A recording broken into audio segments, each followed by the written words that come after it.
Coming up on More Than Before. The gift that the big man has given you. He's given all of us specific talents and gifts. It's our duty, it's our job to figure out what those are and use those up, man. I mean, give it to everybody that you can give it to.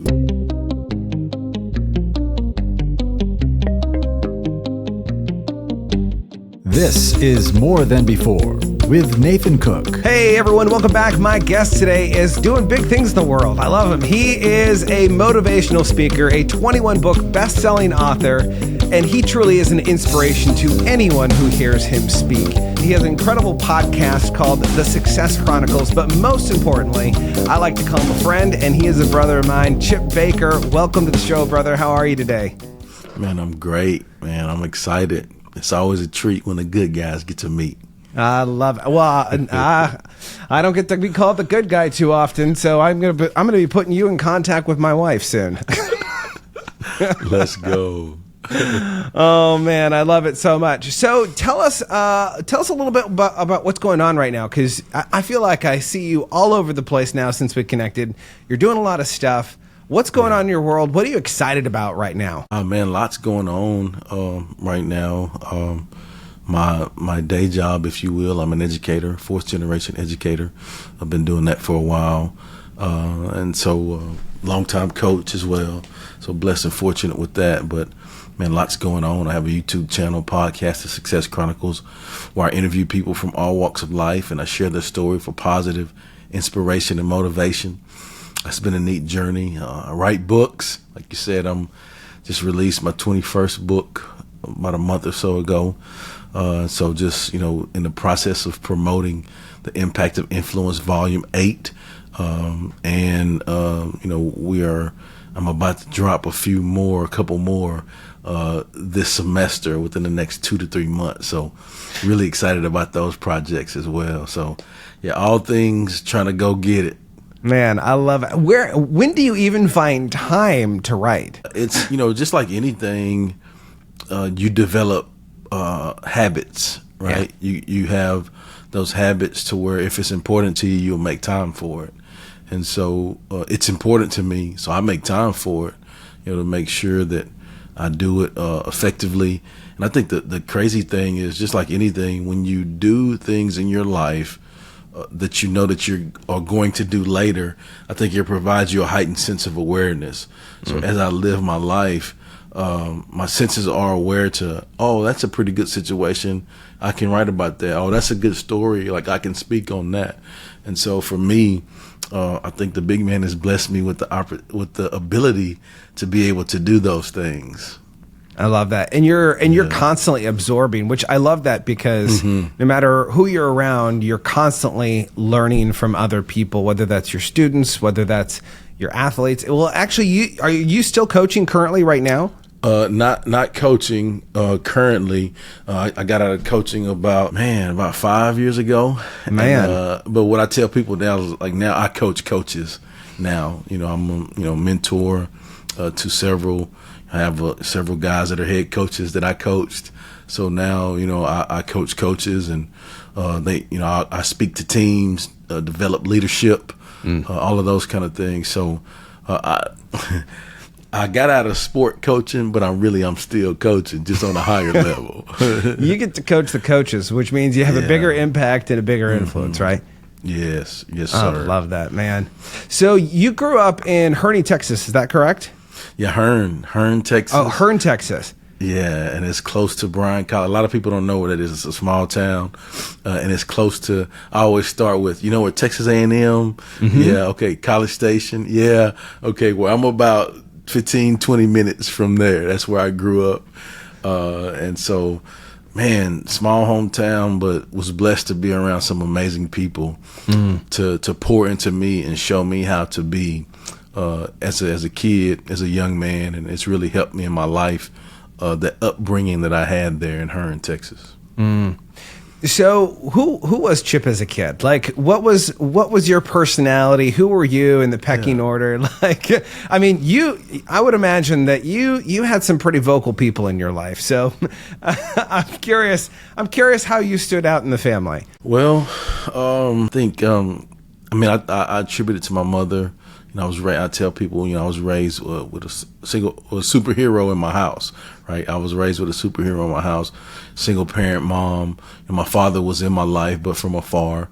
Mm-hmm. But my mother was amazing, and I was blessed and fortunate to be able to watch her, how she operated, how she did things, how she treated people. But then beyond that, the expectations that she had of us, you know, if you're going to do something, do it right. You know, treat people right, put yourself around good people, you know, strive to give people more than what they're asking for of you. And so, you know, I've just strived to exhibit those principles in my life. And it was been really cool to have the support. My mother had us involved in lots, community, played 4 sports for 4 years in high school, was involved in church. My mother was a minister of music at our church, so if the church was open, we were there. Even if it wasn't open, we were there. I tell people we were in church from can till can't. Right. But the reason is, like I said, my mother was a minister of music. And again, I'm grateful for that because, you know, it showed me the importance of giving service. It showed me the importance of understanding that it's bigger than me and that it's not about me. And that's who I was as a child and who I've strived to be. You know, my hope is that people will say, man, he's the same dude that he was then. Right now, he's accomplished a few things, but he's really the same dude. Oh man, that's so good. Well, yeah. And if I'm not mistaken, your family was kind of your house was kind of a community place where everyone gathered, right? It was, if I remember correctly, it was called the Family Prayer Ground. Like people would come to your house growing up, and that was the place to go all the time. It was never a dull moment at your house. Can you tell everyone a little bit about that? Of why was your house kind of the place to be at? Yeah, well, actually, the house that I grew up in my hometown, it was built by my family members, like legit hand built by like the men in my family, you know, probably 3-4 generations before me, right? And so 3 generations, but my family was strong in faith, and so in the area, like across the street, there was another family house that was built, and so, you know, for a long time, my family, they would have like, you know, prayer and church and revivals and those kind of things at the actual house where I was. Well, it was before my time, but actually the actual site where that was. And so just, you know, fast forward in my growing up, it was important to my mother and my family lineage to make sure that we took care of that home. And, you know, within the house, it was definitely faith-based. It was definitely lots of love. It was definitely lots of lessons taught there, and it's been all. What were some of those early childhood lessons that you remember being taught to you by your mom? Oh man, I don't know. We might have to do a whole nother show on that. No, I think from an early age, just the ability to, you know, just core common principles. You know, be, you know, hold firm to your faith, a firm faith foundation. Work hard, do right, treat people right. You know, I tell people this, you know, I've been involved in sports my whole life, right? Like I said, you know, as a young guy, played 4 sports for 4 years, played college football, coached for over 20 years. You know, so I've been around teams and sports my whole life, but my mother was my first head coach, right? You know, my mother was my very first head coach, and she taught me how to do things, how to operate as a team, you know, how to give service, like I stated before, and do things the right way. And so those are some of the things that I was blessed to learn from my first head coach. I love that so much. And sports teaches so much. You know, I was in martial arts for a number of years, and I went to a number of different sports also. And I don't know. There's something that you learn as a young man, especially in a contact sport. You learn that you're not always the biggest one, and there's always someone bigger in the room. But there is also a lot of different aspects of sports that carry you throughout your life of digging deep when you need to dig deep and to keep on pursuing, the goals that you have in your life. What were some of those lessons that you learned through those sports years of playing, or maybe even coaching? Because you meet a lot of people that play the game and they learn a lot, but once you get into the coaching aspect, there's a completely different mental game of learning and how do you coach people, right? Oh, definitely. And so I'm glad you asked that, because that's good. I believe that life is sports and sports is life, right? And what I mean by that is there's lots of lessons and things that you're taught, skills, if you will, that you're taught through sports that are transferable skills. And so while you're growing through that process, you don't know that they're transferable skills, right? You don't know that these are skills that you're going to, it's important for you to be great on it right now, because later in life, this is really going to help you, right? And just some things that come off the top, of my heart, my head, my mind right now is just, being on time. That's a simple thing, but if you're on time, you're late. You know what I'm saying? So make sure that you're early, right? Yeah. Hard work, perseverance.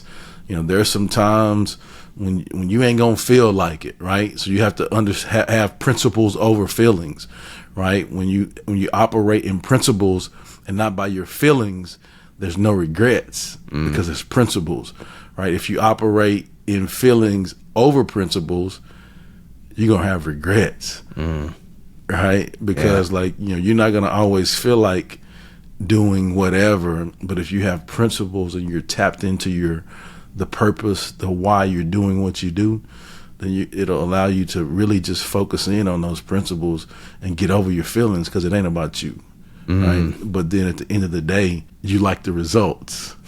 No. You love the results, right? But it's important to operate in those principles over feelings. And then I think another thing that comes to me is teamwork. I was reflecting today a little bit about my journey. And in my journey, none of my significant success has been solely because of Chip. I think about it, I've explained to you, my foundation, my family, coaches, teachers, community, the people that taught me to be who I am. Then I got to college, and I was fortunate to be around some great teammates and great coaches and people that made me up my game, because everybody there was good. In the classroom, on the field, man, everybody here is great. And the choices are get better or go home, and going home ain't an option. So you get better. And so, then, after getting my degree and going into my career, I was around some amazing, sharp, super smart, experienced people in life, experience with families, and I was able to learn from them, and they put me in situations to where I could be successful, where they could mentor me, and and so just that whole journey, that whole process, it's about teamwork. It's about those things that I learned along the journey. And what I do now is just, I feel like I'm in a give back phase of my life, and I strive to give that to people now, because I know what it feels like to receive that amazing love, if you will. I love that. So I love that you say teamwork, because I think teamwork is really downplayed nowadays. You hear about the self-made man, the self-made woman, right? And, the self-made man or woman, they're actually just the unaware man or woman. They're unaware of all the people that invested in them when they were a kid, invested them in, when they were in high school. There's always someone that plays a role in our success, whether that is the antagonist, the person that comes into your life and rubs you the wrong way, and you say, you know what, I'm going to stick it to this person, I'm going to prove them wrong, or whether it's the person that's cheering in the crowd. I'm curious, for you growing up, were there any like antagonists? Were there any people that like said, "Oh, Chip, like no, you're not going to be a good, football player. You're not going to make it very far." Like, what was that? Was that an inspiration for you to go further, or was it like the inspiration, like the positive inspiration of your mom, like, "Hey, keep grinding, keep going, like you got this. God's got you." What was that motivation for you? Man, it's crazy that you asked that.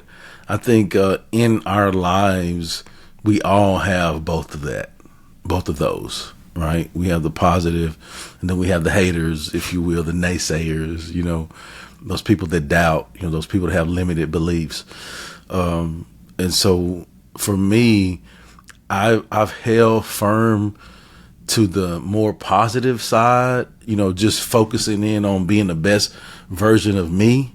Right? Because I think when I focus in on being the best, and not in a selfish way, but just focus in on working to develop myself to be the best version of myself, I think organically what has happened is there's been some noise cancellation that has taken place, right? And so, I don't hear all the noise or the naysayers or the people that don't believe, because really I'm so focused in on striving to do things the right way. And, has there been some of that? Oh, without a doubt, and I credit my mother for raising me to be an independent thinker too. Like, I love that. It doesn't matter what, people gonna always have something to say, good or bad, right? It don't matter what nobody has to say, really, at the end of the day. But what do you think about what you're doing? I think when you can focus in on, like Michael Jackson, starting with the man in the mirror, and sometimes you have to ask him to change his ways, right? And so when I can start with the man in the mirror, man, it takes so much work on that I don't have any other time to focus in on anything else. Yeah. And so, of course, there's been some times too, I'll show you, like, it's okay, I'll show you. Right. And I'm that kind of guy. Yeah. Like it's okay. I'll show you. Put the ball in your hand. Run this way. I'll show you. I'm curious, what position did you play in football? Middle linebacker. Yeah. And the most important. I'll show you. Right. Yeah. Oh man, I love that. Run this way if you want to. Okay. Oh, you test me. Yeah. Try. Test me. I'll show you what I'm made of. Go get it. Go get it. And I think you have to have a little bit of that in you. You have to have that grit, if you will, in you, because there's going to be some times in your life where you may be the only person that believes in what you're doing. And you got to stand firm on your beliefs because you've put the work in, because it's the right thing to do, because that's what you believe, right? And you have to stand firm on that and just do your thing, and then not so much prove it to anybody else, but prove it to yourself. Can you recall a time where there was no one else that believed in the dream that you had, the dream that was placed inside of you? How did you move forward with that? And that's a tough question, because there have been times where there was an initial thought of that, right?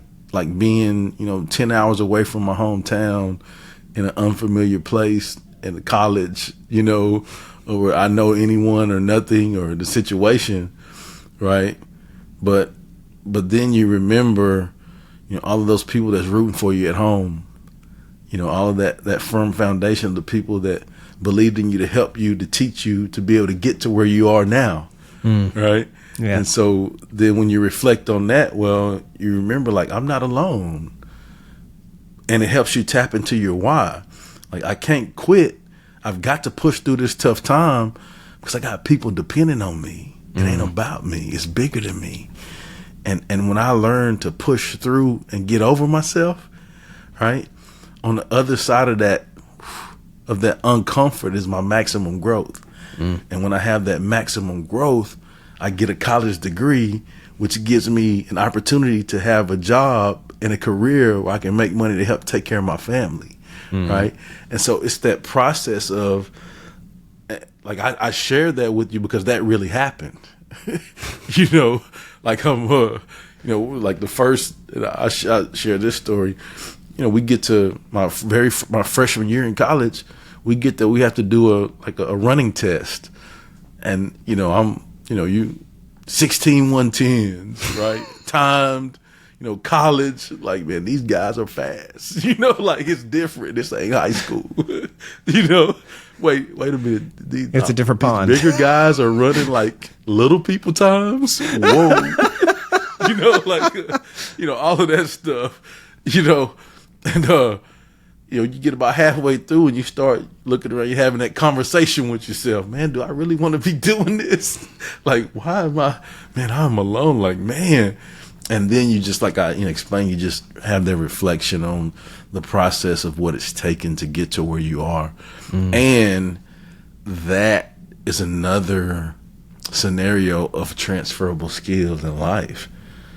Because there's been some times in my life where, I speak and I travel, where I speak and I travel. That's my passion, but it may not be my family's passion, right? I speak and I travel, but it may not be my close friends' passion, right? And so I have to tap into understanding that, man, by pushing yourself, you inspire people, you're able to help people.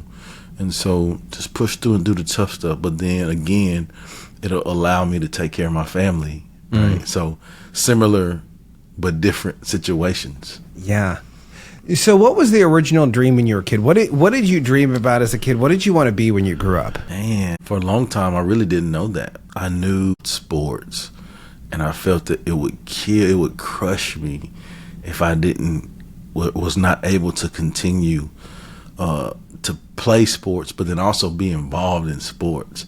And so, like, I'm a big feel guy. Like I go on my gut. I go on my vibe of what it feels like. I bank on those because I've learned to trust my instincts on those things based off of experiences, if you will. And so I knew, first off, I wanted to do something that was involved with sports. Secondly, because my family, both sides of my family, mom's side and my dad's side, are great people that give service.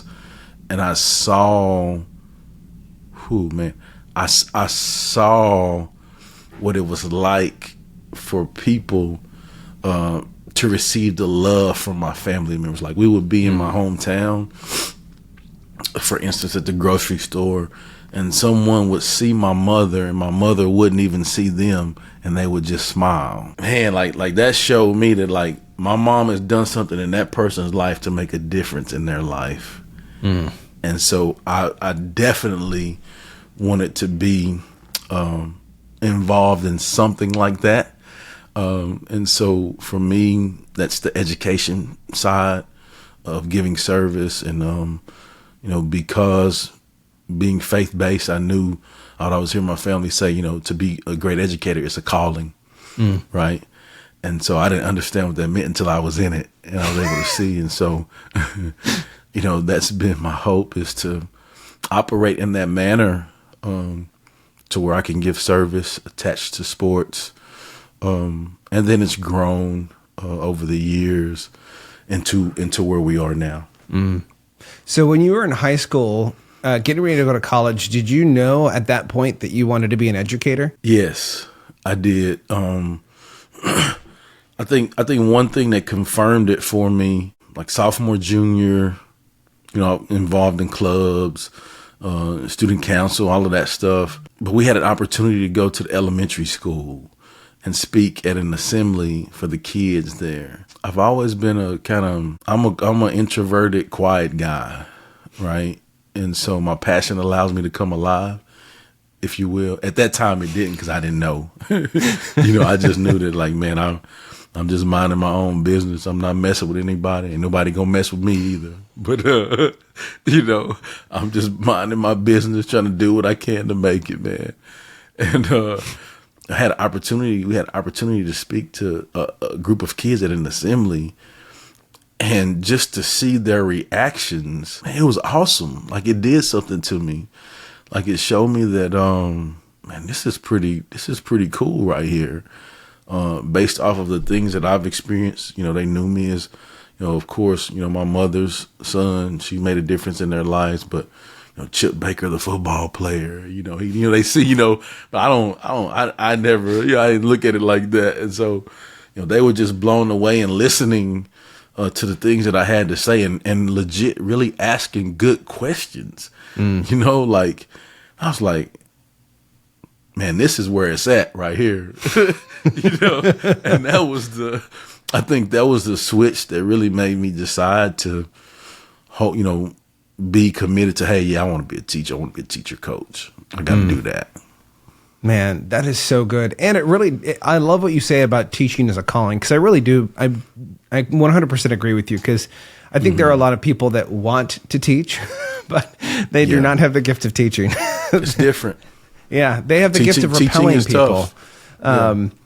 But there is something, even listening to, because I've had the opportunity to hear some of the things that you've spoken on some of your videos, and you draw people in when you speak. Thank you. You're not necessarily the stereotypical inspirational speaker, jumping off the rafters, right? You're a different kind of inspiration that kind of hits the soul, which I think is really powerful and really needed in the world that we live in today. There was one point in your football career, you had an offensive line coach that told you that once you stop your feet, you're beat. And I'm curious, how does that play into your life today of the need to keep on moving forward? But I'm also curious, at what point in your life did you maybe stop your feet and realize that there was actually a benefit to also stopping and not constantly putting your nose to the grind? That's good, man. You've done your research. I like that. I appreciate that. I think that came from something that I learned in striving to be a better offensive line coach. I learned that from an offensive line coach. We talking about, linemen staying on your track and continuing to block, to the last echo of the whistle, those kind of things. And so, yes, once you stop your feet, you're beat. And so in life, it's important to make sure that we're, first off, determine what our track and what our path is, right? Then secondly, continue to hone your skills, if you will, keeping your feet moving, honing your skills, learning to grow.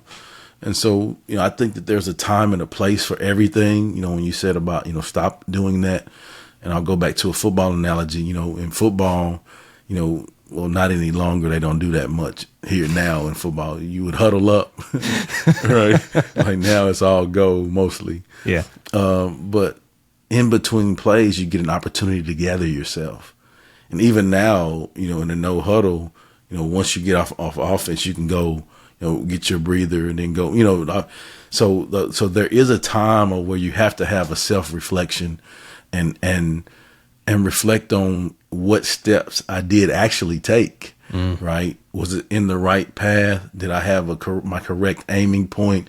Did I get my head in the right place? Are my hands fit? All of those minor details, but life is like that too. As you're, moving your feet, right? So once you have that reflection time is so crucial. And that's one thing I strive to do every day. You have to have the reflection time, because now I have to see, okay, what was I good on today? Ooh, what did I mess up on today? Right. And so tomorrow, hey, let's do more of the great stuff and less of the messing up stuff. Okay. And so, you just grow. But what happens is you figure out your strengths and your weaknesses. And then now, okay, let's run your feet again on the next play. All right. And develop those weaknesses. Right. Use your strengths, develop those weaknesses. And then before you know it, you're a complete player and you can do everything. You can zone block. You can down block. I'm giving them some football here. You can pass protect. You can pull. You can do all of those things.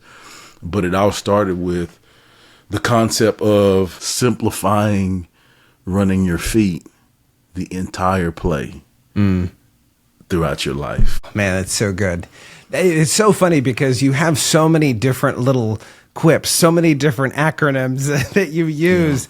And what's great about them is I truly do believe that you live all of these out. And one of the other principles that you live out on a daily basis is the SHG principle. Show up, have a great attitude, give it your all. And that's something that I feel like so many people today are not doing. So many people, so many young people and old people. This isn't just young people. This is everyone across the board.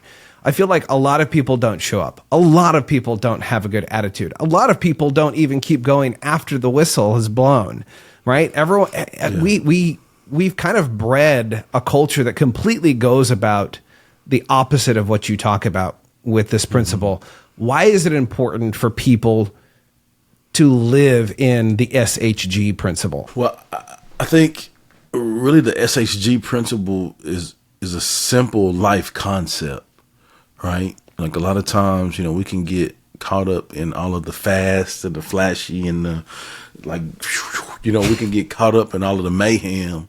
But I think if we have a system, an operating system, if you will, in our life by which we operate, and what I mean by that is regardless of what's going on, we're going to do that, right? Like it don't matter what's going on. I'm a SHG every day. It don't matter. Good, bad, I'm going to do that, right? And so, it's important for us to show up, man, like show up, be early, be present. I think when you can do that, you maximize everything that you can get from the experience, right? And what I mean by that is you learn what you are supposed to learn in every experience when you show up. And I think, having a great attitude, and we always have heard that before, two things you can control is your attitude and your effort, right? And so it's important for us to have on our positive perspective lenses, right? Because how you view what you do will always affect how you do what you do. And so, how we look at things determines how we attack things, how we operate. It determines our actions. And so we have to view things in a proper perspective, growth mindset, if you will. And man, it just helps us so much when we can view in a positive manner. Then the give your all. The goal is to give 100% each moment of each day, but realistically, we're all perfect, and we all are not perfect. We all make mistakes. Yeah. And so realistically, we're not gonna have 100% in the tank every day, and so whatever percentage you have in the tank for that day, you got to give that. Because what happens, it'll still allow us to learn and grow, and we will still have that growth each day when we do that. I love the analogy of the tank because, you think about it. I almost think about it like a rental car. You get a rental car, and it's filled up all the way to the top when you get it, and they say, "Hey, no matter how you bring it back, we're going to fill it up, but we're going to charge you no matter what." And it's the question of every single day, your gas tank's full, and at the end of the day, is it on empty so it can be refilled to the next day? Because if it's only halfway, it's only going to get filled halfway back up. You're always you're never going to get more than 100% in your tank every single day. So the question is are you giving it your all? Are you invested in it for your all? Like, are you giving everything that you have today? One of the things I was thinking of as you were talking of, as a parent, there's a point where you're telling your kids, hey, these really great principles of how you should show up, how you should live your life. Telling your kids is one thing. There's another thing of them actually seeing you do it. And there's almost this transparency piece that your kids see you at your worst.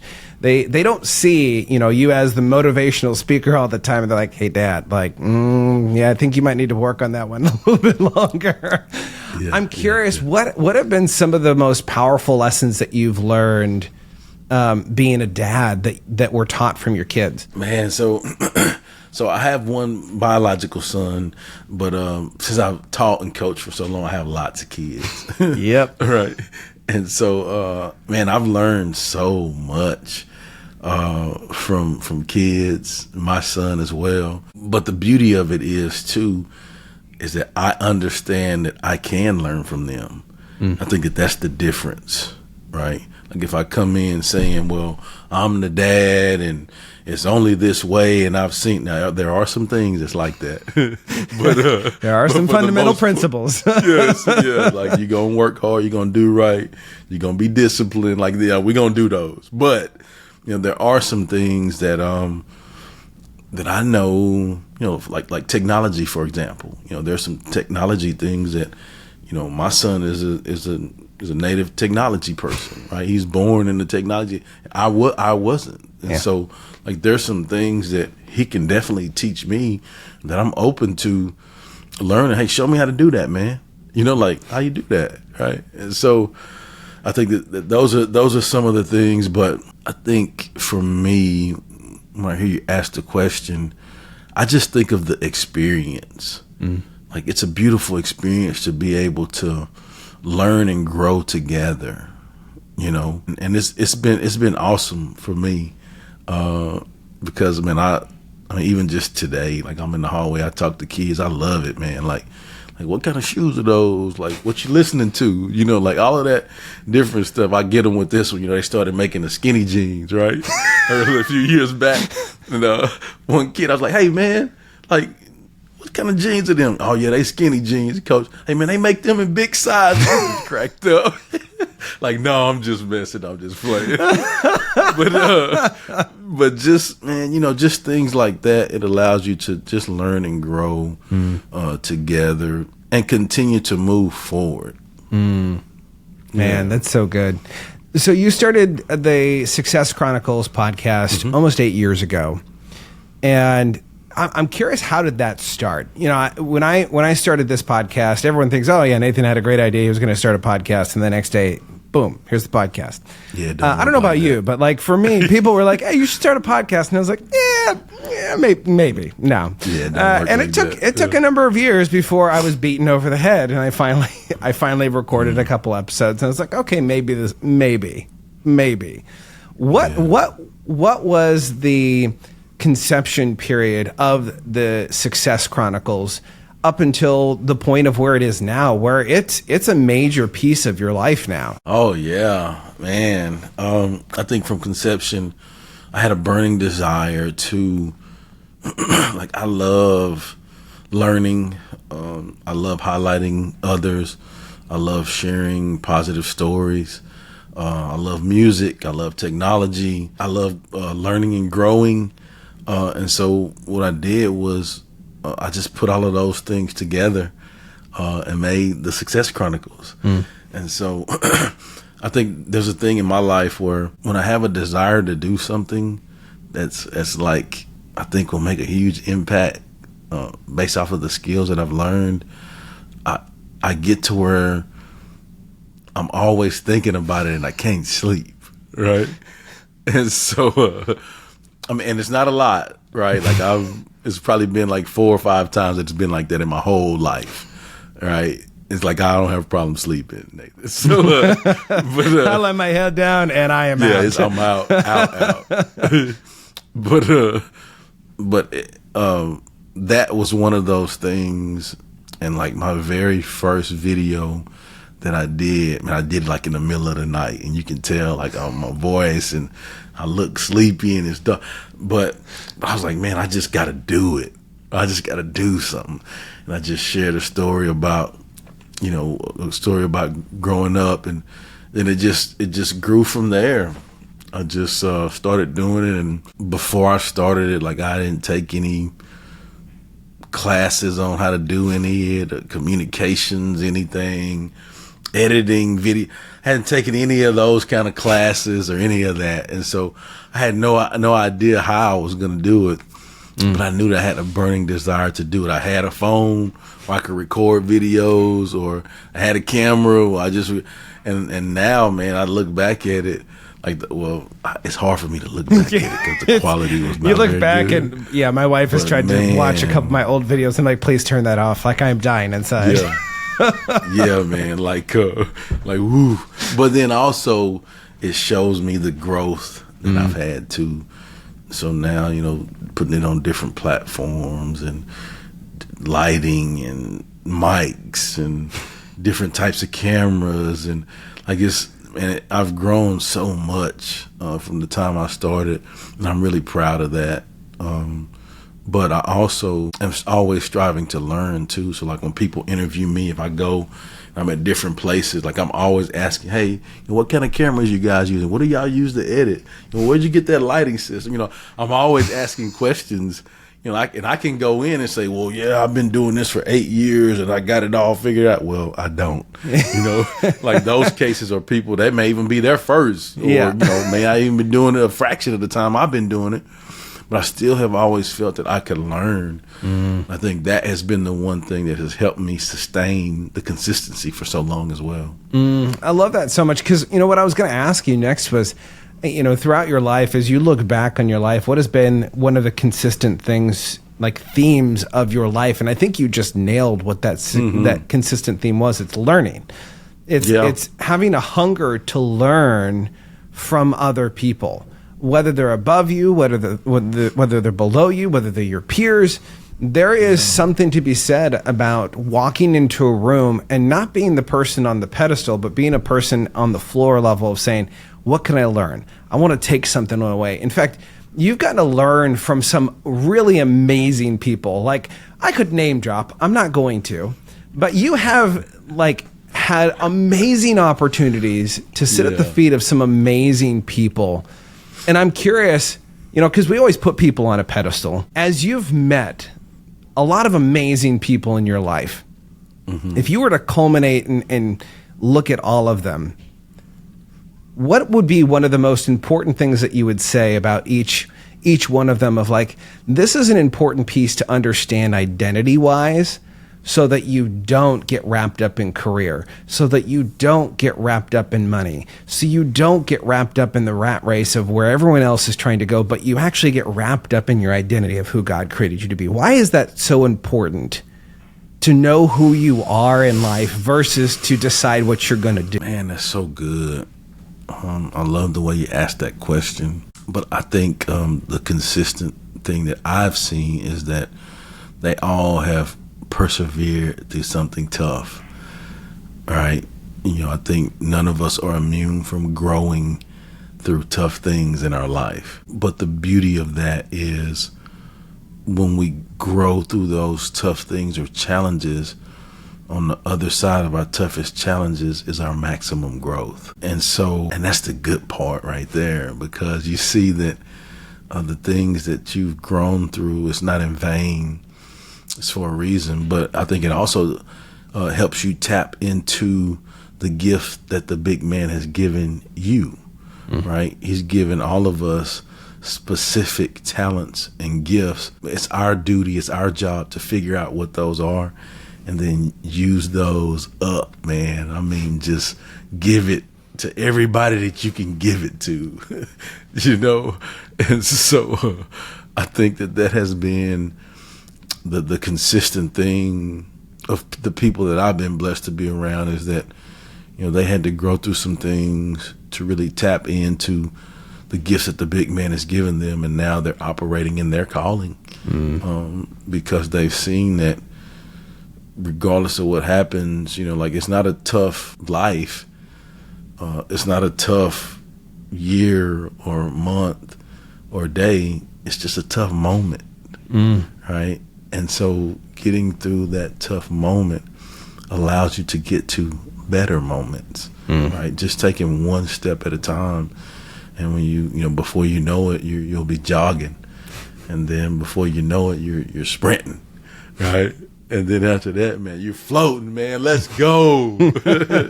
Let's go get it. I love it. Use your gifts and go get it. Go get it, baby.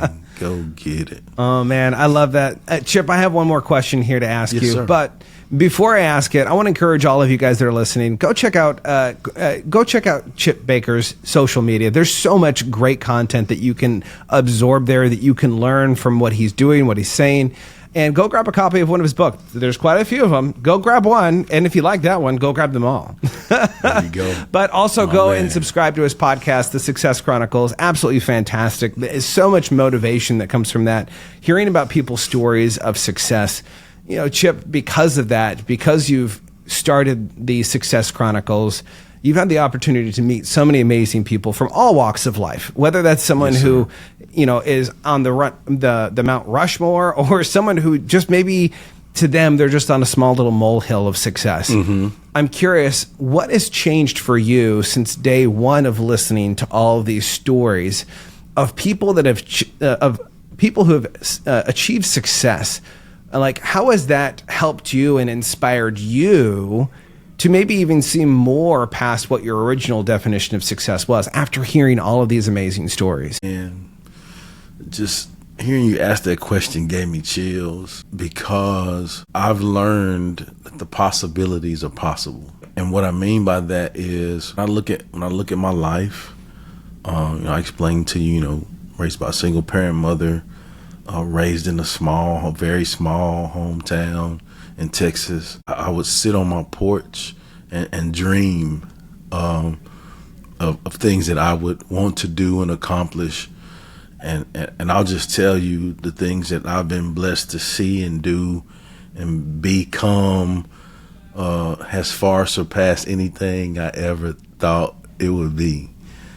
And so the reason is because I've seen people do some pretty neat things. I've been around some people that have helped me achieve some pretty neat things. And man, I believe that your ROI determines your ROI. And what I mean by that is your return on your investment determines your radar of influence. And inversely, your radar of influence determines your return on your investment. And what I mean, like throughout the interview, I explained to you the different phases of my life, where I had to invest and work hard at some things. But what it did was it put me in environments around some amazing people, right? Like that I could learn from, right? Just like you talked about, like it put me around some great people that and I didn't know. All I knew was that, man, just go work hard, right? Treat people right, do things the right way. Oh, you graduate from high school, now you're going to college. Okay, all I know is like just work hard, do right, treat people right, put yourself around good people. Oh, you graduated from college with a college degree. Man, just now you're going to your career. Oh, just work hard. Put yourself around some good people, treat people right, do things the right way. Oh, you're teacher of the year twice on your campus. You've had a career in education 25 years, like you're doing some great things. You've been an athletic director, like all of those things. Like all I know, man, is work hard, do right, treat people right, put yourself around the right people. And so those are the things that I've learned and seen from those people that have come before me. Those are the things that I've learned and seen from the people that I've been blessed to be around in my radar of influences, if you will. And so for me, it's simple. I just continue to try to do that. That's a formula for me. It's simple. Man, I'm a simple guy. That is an amazing formula. And I hope that all of you guys listening right now, go back, listen to this over and over again, get the formulas that he has been just dropping all throughout this episode. There's so many good things. Chip, thank you so much for being on the show. I know this episode truly is going to change someone's life. And for those of you listening, make sure you leave a comment. Let us know what your favorite part of the show was. Like this episode, share it with a friend, because someone in your life needs to hear what Chip had to say today. Until next time, remember to be more, see more, and experience more than before.